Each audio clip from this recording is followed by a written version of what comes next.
Cover करते हैं। Polysaccharides नाम ही है, पॉली मेनी सुगर्स, बहुत सारे सुगर्स इसमें जुड़ेंगे, उसको हम लोग बोलते हैं polymeric anhydride.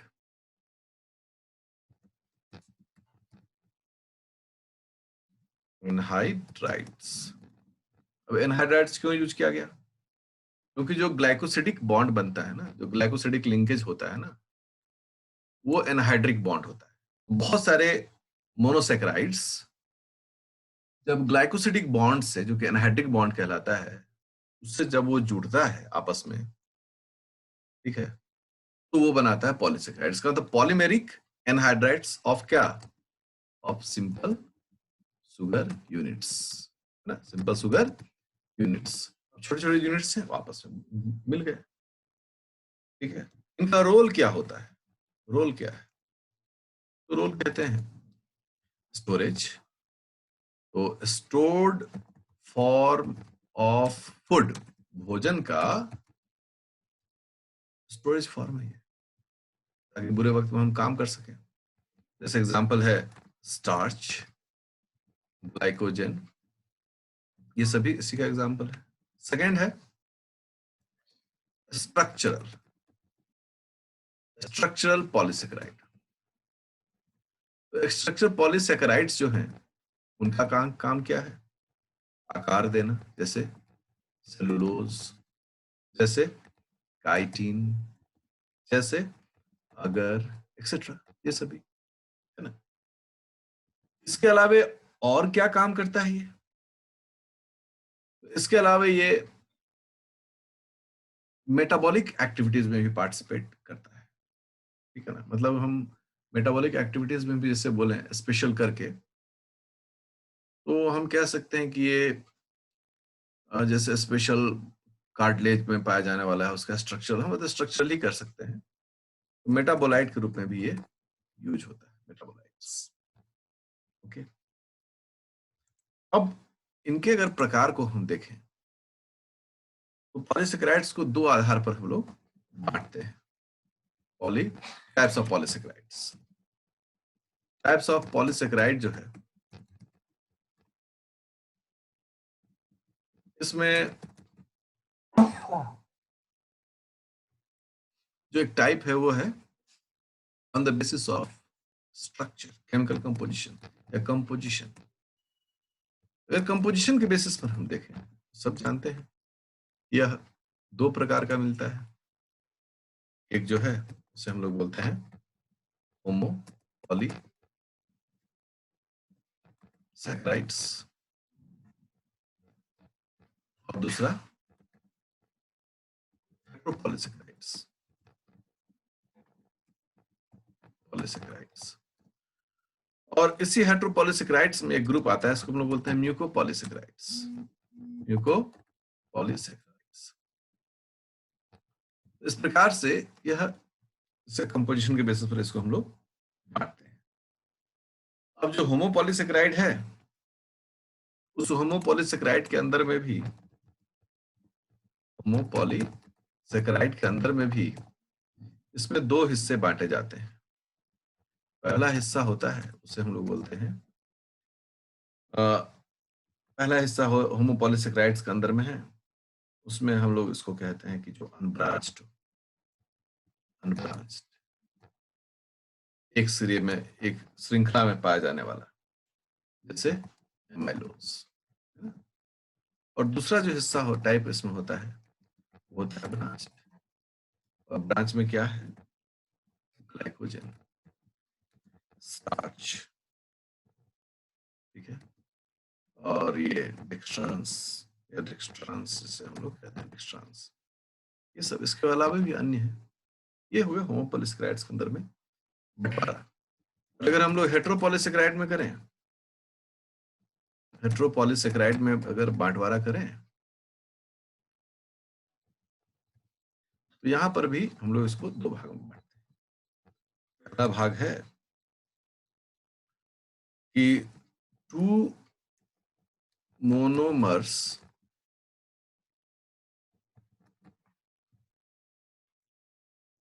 2 monomers type and unbranched, 2 monomer का प्रकार और उसमें ब्रांचिंग नहीं हो, अनब्रांच्ड। और दूसरा होता है मेनी मोनोमर, बी टाइप में many monomers type and branched. मतलब चूंकि स्ट्रक्चर है ना, तो स्ट्रक्चर में कितने प्रकार के स्ट्रक्चर से बन सकते हैं उन पर चर्चाएं की जाती है। एक सामान्य जानकारी के रूप में इसको आपके सामने भी पेश किया मैंने। अब हम लोग को कुछ छोटी छोटी जानकारियां चाहिए होती है, ठीक है। जैसे कि हम कहते हैं कि हम स्टार्च के बारे में जानना चाहते हैं। सबसे पहले स्टार्च, स्टार्च सबसे पहला वाला जो है स्टार्च, तो सब जानते हैं हमारे भोजन का जो कार्बोहाइड्रेट का प्रमुख हिस्सा है वो तो स्टार्च से ही मिलता है। इसे क्या कहते हैं? End product. किसका end product? End product of photosynthesis. ये फोटोसिंथेसिस का क्या है? अंतिम उत्पाद है। ठीक है, मेरी आवाज आ रही है आप लोग को? Yes sir. Yes sir. तो ये एंड प्रोडक्ट ऑफ फोटोसिंथेसिस है, मतलब फोटोसिंथेसिस अपना अंतिम उत्पाद जो है वो बनाता है। और हम सब जानते हैं कि क्या है? Stored form of food in all photosynthetic organisms. जितने भी फोटोसिंथेटिक ऑर्गेनिजम्स हैं, जैसे ग्रीन प्लांट्स हैं, एल्गी हैं, उन सब में ये एंड प्रोडक्ट के रूप में रहता है। इसके उपरांत क्या बोलते हैं कि इट इज पॉलीमर। किसका पॉलीमर है भाई? कौन है इसका monomer? Polymer of alpha, alpha B glucose. अब देखो यहाँ पर जो है ना, ये सब में आपको बहुत ध्यान देना चाहिए कि कौन सा यूनिट लिखा गया, अल्फा डी ग्लूकोज लिखा गया है ना। और इसके दो टू पॉलीमेरिक फॉर्म्स होते हैं। टू पॉलीमेरिक फॉर्म्स मिलते हैं हमें स्टार्च का। जो पहला फॉर्म मिलता है हमें, उसका नाम होता है एमाइलोज फॉर्म, है ना। और जो दूसरा फॉर्म मिलता है हमें, उसे हम लोग क्या कहते हैं? Amylopectin, amylopectin form. ये दो फॉर्म में हमें स्टार्च जो है वो मिलता है। और ये किस चीज का पॉलीमर होता है? अल्फा डी ग्लूकोज का पॉलीमर होता है, ठीक है ना। ग्लूकोज के दो तरह के इस तरह के एनोमर्स होते हैं, एक अल्फा डी ग्लूकोज और दूसरा बीटा डी ग्लूकोज। अगले पॉइंट पर आते हैं। सबसे पहला इसका टाइप है वह है एमाइलोज। एमाइलोज क्या है? एमाइलोज है लंबा, लंबा चेन, लंबा अनब्रांच्ड। अनब्रांच्ड, अनब्रांच्ड होगा तो सीधा हो गया, straight chain, chain of alpha glucose. इसका अनब्रांच्ड चेन एमाइलोज की कैरेक्टरिस्टिक बात होती है। अब जब भी कोई अनब्रांच्ड होगा और एकदम स्ट्रेट लाइन में होगा, उसमें जो ग्लाइकोसिडिक लिंकेज होगा उसका नाम क्या होगा? Alpha 1,4, alpha 1,4 glycosidic linkage. ठीक है, ग्लाइकोसिडिक लिंकेज लिखने के कई स्टाइल्स होते हैं, ठीक है ना। अल्फा 1,4 ग्लाइकोसिडिक लिंकेज हो गया। इस प्रकार से अल्फा 1। अब जब इसके स्ट्रक्चर को देखते हैं, मैं बड़ा सिंबॉलिक स्ट्रक्चर बना रहा हूं, ये ताकि आपको विषय वस्तु भी समझ में आए, है ना, और आप अच्छे से इसको फॉलो भी करें, ठीक है। अल्फा डी ग्लूकोज है और ये 1,4 ग्लाइकोसिडिक लिंकेज से जोड़ रहा है।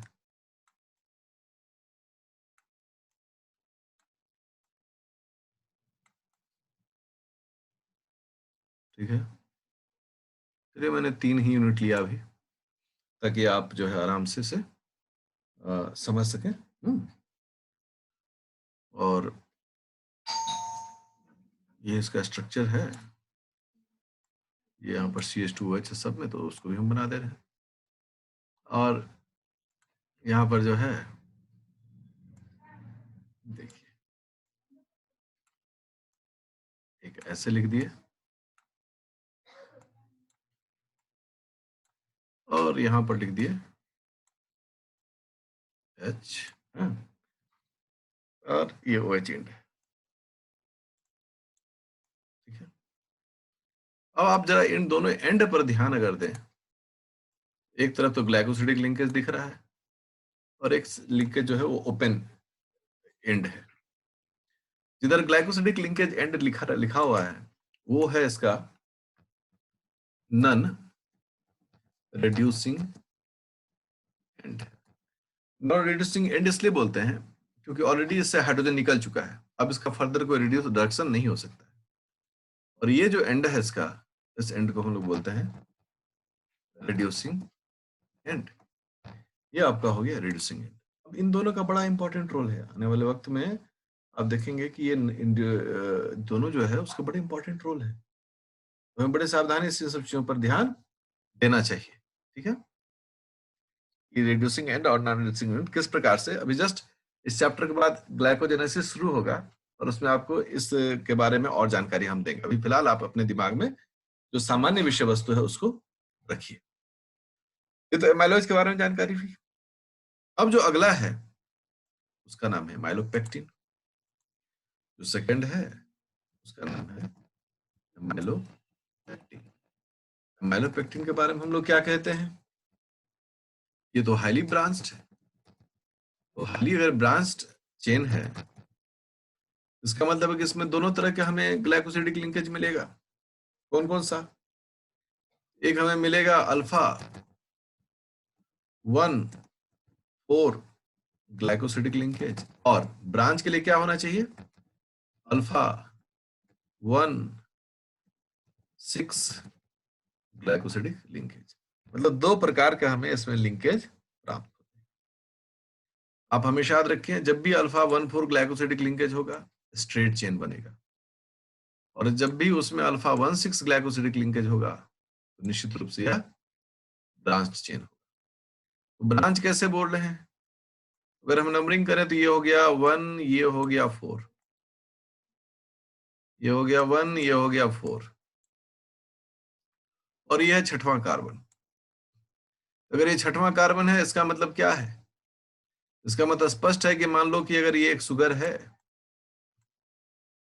ये एक शुगर है और उसका कोई चेन चला आ रहा है, यह शुगर जो है वह इससे जुड़ जाएगा ग्लाइकोसिडिक बॉन्ड। अब देखिए ये 1 हो गया और यहाँ जो कार्बन है वो कौन सा कार्बन है, 6, तो 6 हो गया। अब ये भी अपना चेन जो है अपना भाई बड़ा बड़ा चेन चल रहा है इसका भी, ठीक है। हाँ देखिए ये भी अपना एक इस तरह से चेन इसका चल रहा है, इसका भी चल रहा है चेन, रिड्यूसिंग नॉन रिड्यूसिंग अपना काम चल रहा है।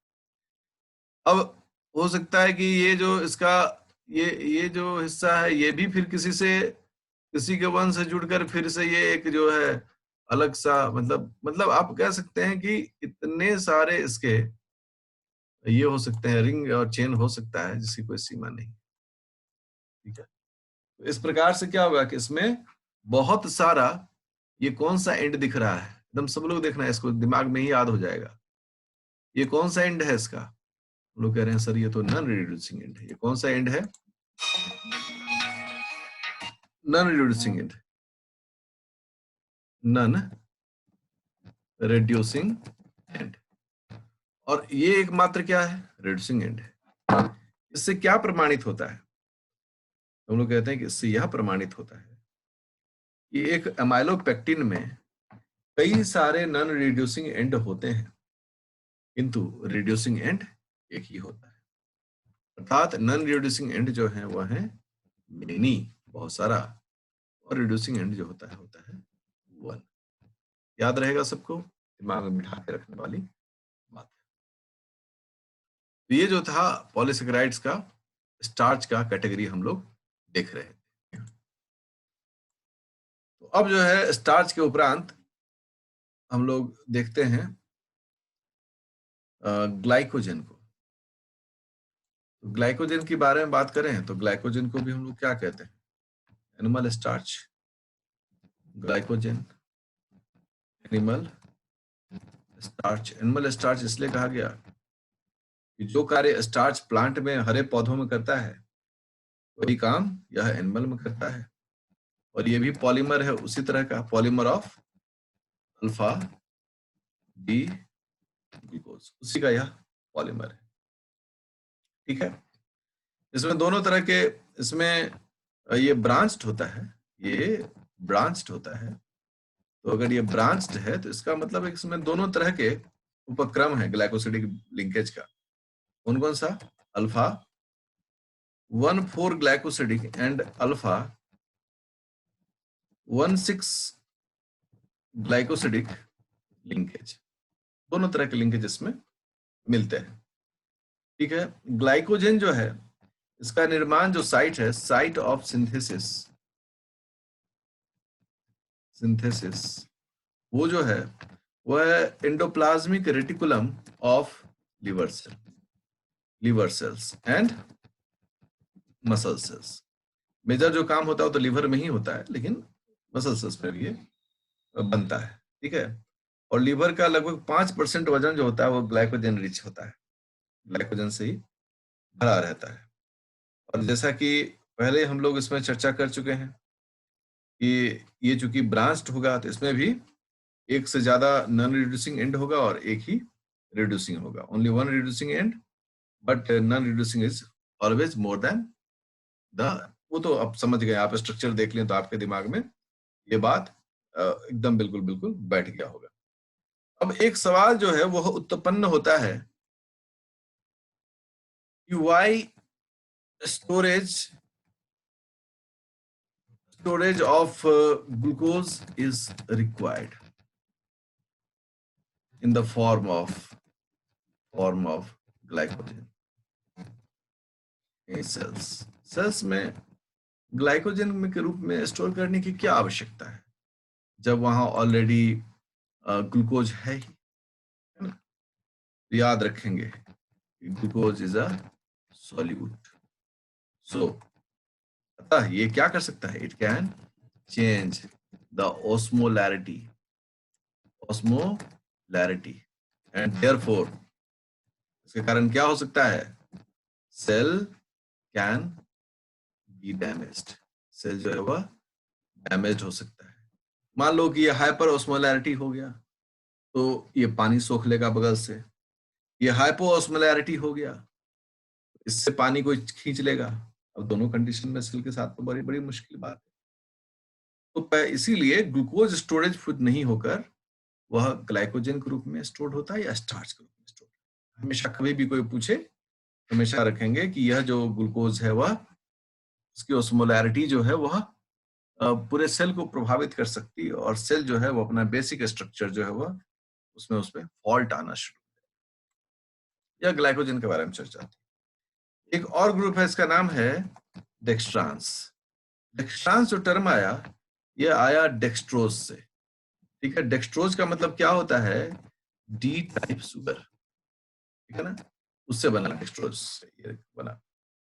और ये जो है डेक्स्ट्रांस वो बैक्टीरिया और यीस्ट में मिलता है।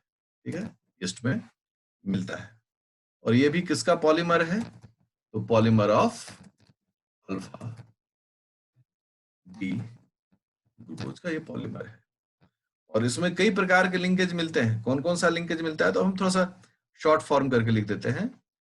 इसमें 1,3 डैश जहां मैंने दिया उसको तीर समझिएगा आप, हम तीर दे ही देते हैं। 1,3 एक टाइप हो गया, इसका ग्लाइकोसिडिक लिंकेज मिलेगा। 1,2 ये भी ग्लाइकोसिडिक लिंकेज मिलेगा।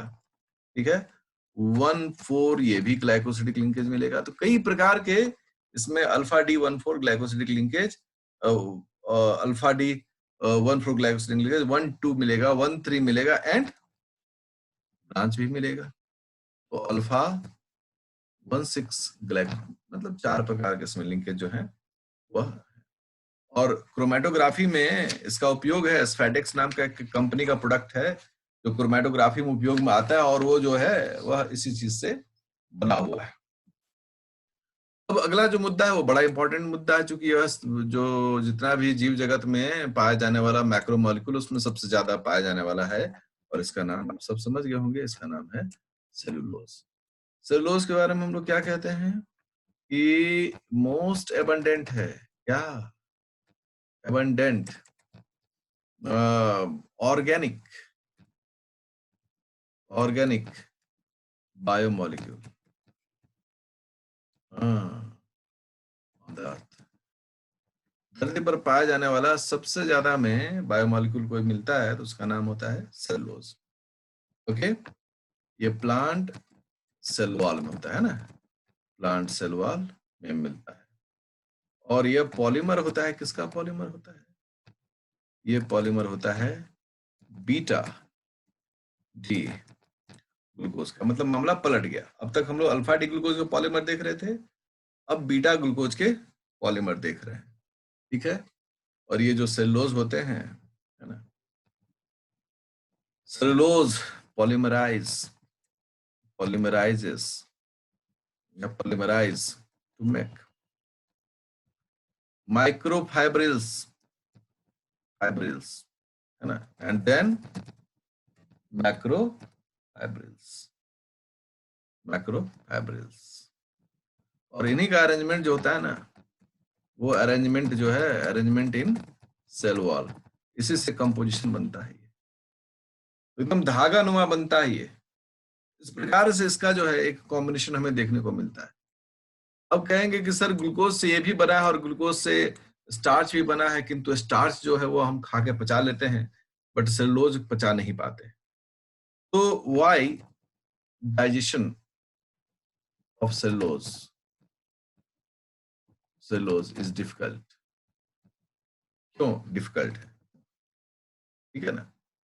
तो हम लोग कहते हैं कि सेलुलोज का जो कंपोजिशन है कि बीटा डी ग्लूकोज जो है makes specific type of bonds and weak interaction, या स्पेसिफिक टाइप्स ऑफ, हम थोड़ा इसको और कर देते हैं, anhydric makes covalent glycosidic bonds and non-covalent hydrogen bonds. अब ये जो एक्स्ट्रा हाइड्रोजन बॉन्ड जो इसमें जुड़ रहा है ना, ठीक है ना, and due to this extra hydrogen bonds the strength of the chemical bond, the strength of cellulose is high, पहला।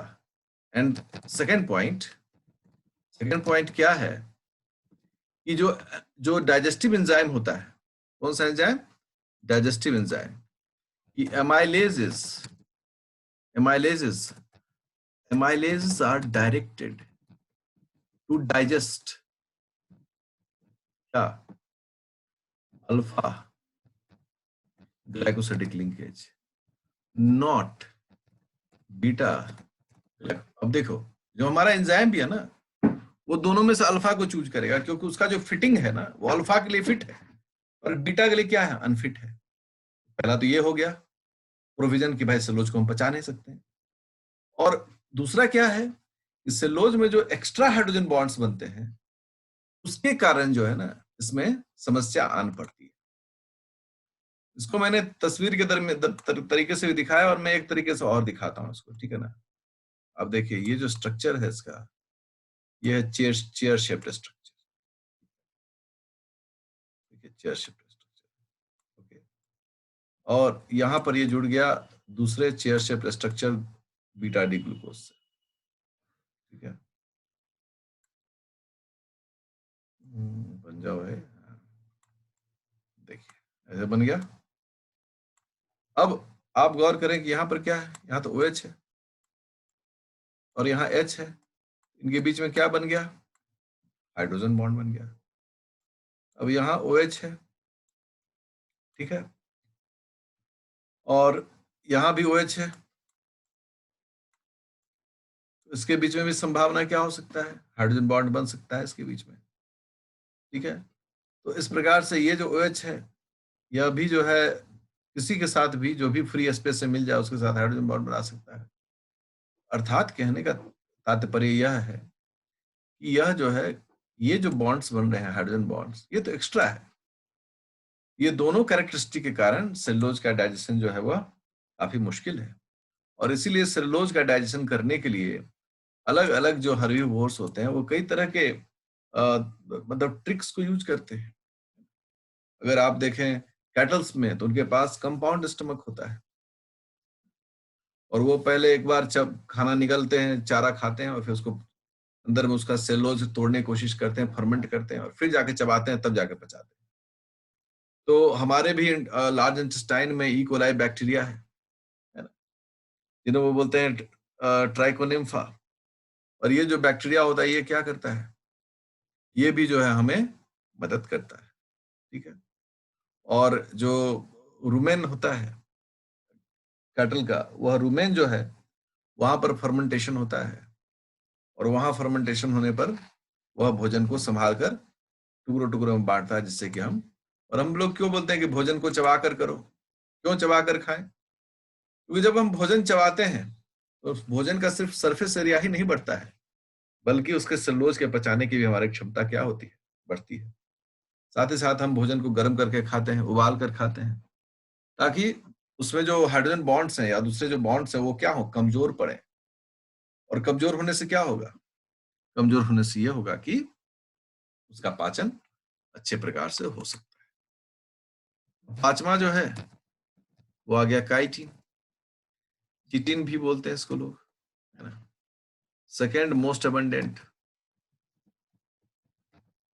दूसरा सबसे ज्यादा पाया जाने वाला है ना।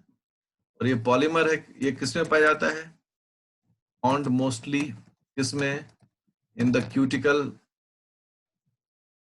क्यूटिकल ऑफ इंसेक्ट, मतलब जिसका जिसको उसका एक जो स्केलेटन जो है उसमें ये क्या होता है, वहां ये मिलता है।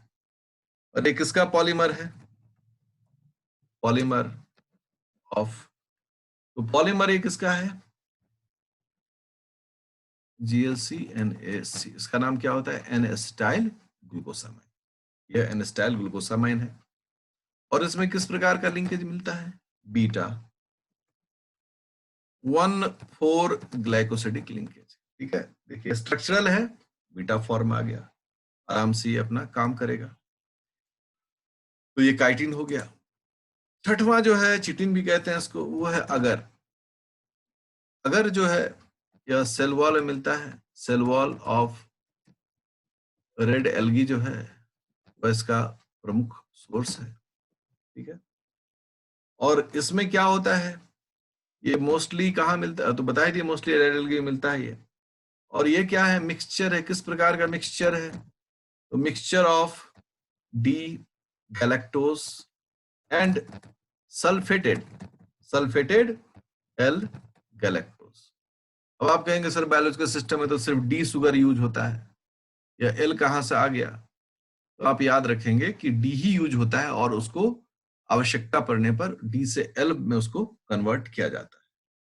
इस प्रकार का जो है इसमें आप देखेंगे, और इसमें भी लिंकेज जो है कई प्रकार के हैं, 1,4 है, 1,3 है। इस प्रकार से यह अलग अलग सॉल्यूशन है जो कि आप किताब से या स्टडी मटेरियल से देखकर उसको तैयार कर सकते हैं। मेरा काम है सबसे एक बार आपको परिचय अच्छे तरीके से करा देना। इसके उपरांत आता है 7वें नंबर पर, वो है पेक्टिन। पेक्टिन कहाँ है, तो हम लोग कहते हैं पेक्टिन जो है यह पॉलीमर है। पॉलीमर है, किसका पॉलीमर है भाई, ये मिलता कहाँ है पेक्टिन, हम लोग कहते हैं कि सेल वॉल में पेक्टिन मिलता है। और ये पॉलीमर है, किसका पॉलीमर है, तो polymer of D galacturonic acids, D galacturonic acid. Plus और क्या होता है, अराबिनोज होता है, प्लस गैलेक्टोज होता है, plus गैलेक्टो GLC A गैलेक्टोयूरोनिक गैलेक्टोयूरोनिक acid.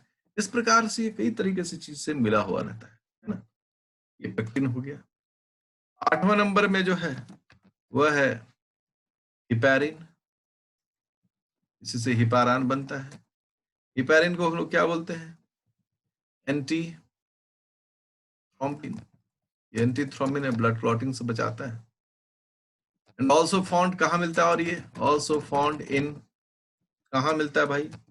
Also found in, तो साइनोवियल फ्लूइड में मिलता है। साइनोवियल फ्लूइड कहाँ मिलता है? हमारे ज्वाइंट्स में मिलता है साइनोवियल फ्लूइड, वहां मिलता है। इसके अलावा ये आई में भी मिलता है, जो विट्रस ट्यूमरस है वहां भी मिलता है। किस चीज से बना होता है ये बनता है glucuronic acid plus N acetyl glucosamine, इससे मिलकर बना हुआ है ये। इसमें बीटा 1,3 ग्लाइकोसिडिक लिंकेज है, वो थोड़ा सा आपको देखने की आवश्यकता है। स्ट्रक्चर का एक फॉर्मेट तो मैंने आपको बता दिया है। 9वें नंबर पर है कॉन्ड्रियोटिन सल्फेट। अब ये कॉन्ड्रियोटिन सल्फेट कहाँ मिलता है? कार्टिलेज मैट्रिक्स से मिलता है। मैट्रिक्स का निर्माण करता है। और यह किसका पॉलीमर है? तो ग्लूक यूरोनिक एसिड का पॉलीमर है। साथ में क्या है? साथ में सल्फेटेड एन एसिटाइल गैलेक्टोसामाइन है। इनसे मिलकर यह क्या हुआ है? बना हुआ है। मतलब इन विषयों पर हमें ध्यान देना चाहिए। उसका पेप्टिडोग्लाइकान सभी पढ़ा ही चुके हैं आप लोग को। डर्मिटान सल्फेट ये सब आपको बता ही चुके हैं। तो ये जो है ना एक विशेष प्रकार का इसका वर्ग है, और इस वर्ग से बहुत तरह के जो सब्सटेंसेस हैं उसके बारे में हम लोग पढ़ते हैं। तो पॉलीसेकेराइड का एक जो है ना मैंने अच्छे से एक व्याख्या दिया है। अब आपकी आवश्यकता है कि आप थोड़ा सा होमवर्क करें इसमें बैठकर आप किताब की मदद से या स्टडी मटेरियल की मदद से एक बार डायग्राम बनाने की कोशिश करें। इसलिए मैंने हमेशा बताया है कि डायग्राम की आवश्यकता है, और मैं चाहूं तो किसी का भी डायग्राम बना सकता हूं क्योंकि मेरा अभ्यास है। आप भी इसका अभ्यास करें, क्योंकि आपके अभ्यास करने से आप में पैनापन आएगा और विषय के प्रति आपका सोच जो है वह भी काफी विस्तार में विकसित होगा। तो यह जो जानकारी है, यह जानकारी को आप अभ्यास द्वारा और भी मजबूत कर सकते हैं।